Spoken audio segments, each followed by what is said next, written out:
Hello everyone, बात करते हैं एडवाइजरी की। जीएसटी की तरफ से एक एडवाइजरी आई है। वो एडवाइजरी क्या है वो देखते हैं। Advisory on reset and refiling of GSTR 3B of some tax payers. मतलब कुछ टैक्स पेयर को जीएसटीआर 3B को रीसेट व दोबारा फाइल करना है। ये 9/4 को आई थी। देखो, अब तक जीएसटीआर 3B R1 को रीसेट या रिफाइल नहीं कर सकते थे, तो इसीलिए ये एक न्यू एडवाइस है जीएसटी की तरफ से। इसमें क्या लिखा है वो देखते हैं। This has reference to the facility for refiling of GSTR 3B for some of the tax payers. मतलब कुछ टैक्स पेयर्स के लिए ये फैसिलिटी आई है कि आप अपनी 3B को दोबारा फाइल कर सकते हैं। It was noticed that there were discrepancies in the return of some taxpayers during the filing process between the saved data in the GST system and actually filed data in the field of the ITC availment and payment of tax liabilities। मतलब इसमें यह notice किया गया है कि जो GST में save किया गया डाटा है आईटीसी लाभ टैक्स के भुगतान में वास्तव में फाइल किए गए डाटा के बीच फाइलिंग प्रक्रिया के दौरान कुछ टैक्स पेयर्स के रिटर्न में गलतियां आई थी, जबकि 3B में जो डाटा आता है वह ऑटो पॉपुलेटेड होके आता है। कहाँ से भला? जीएसटीआर 1 व 2B से। फिर यहाँ गलती कैसे हो गई है?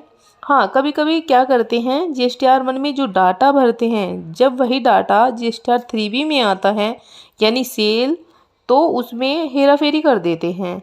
और इसी तरह वो डाटा 2B से आता है यानी आईटीसी, उसमें भी चेंज कर देते हैं। हो सकता है ये एडवाइजरी उस वजह से दे दी गई हो, या फिर जीएसटी डिपार्टमेंट का कोई अन्य रीजन हो। ठीक है, आगे देखते हैं। The matter was examined and deliberated by the grievance redrellers committee of the GST Council, and as facilitation measure the committee decided that these returns shall be reset। तो यहाँ पर उन रिटर्न्स को यानी कि जीएसटी परिषद समिति ने विचार विमर्श किया और फैसला लिया कि उन रिटर्न्स को रीसेट किया जाएगा।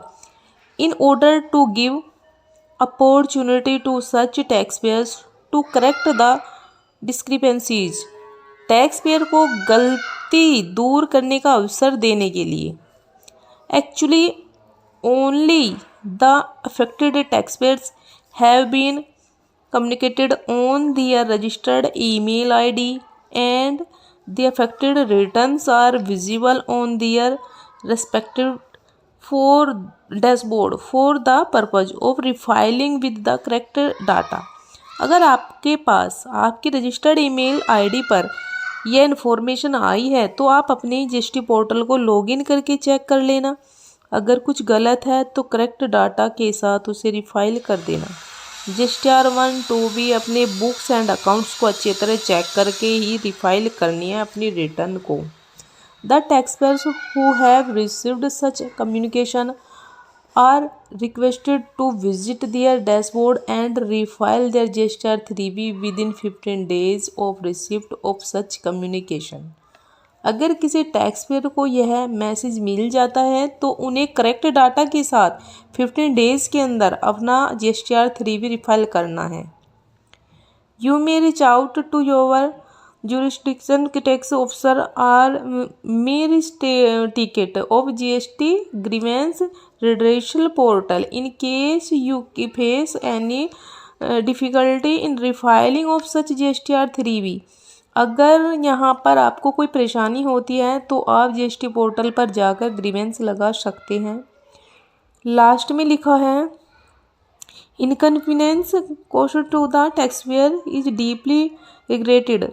टैक्सपेयर्स को कोई हुई परेशानी के लिए डीपली यानी कि गहरा दुख। देखो, ये जो एडवाइजरी है ये कुछ टैक्सपेयर्स के लिए है, सबके लिए नहीं है।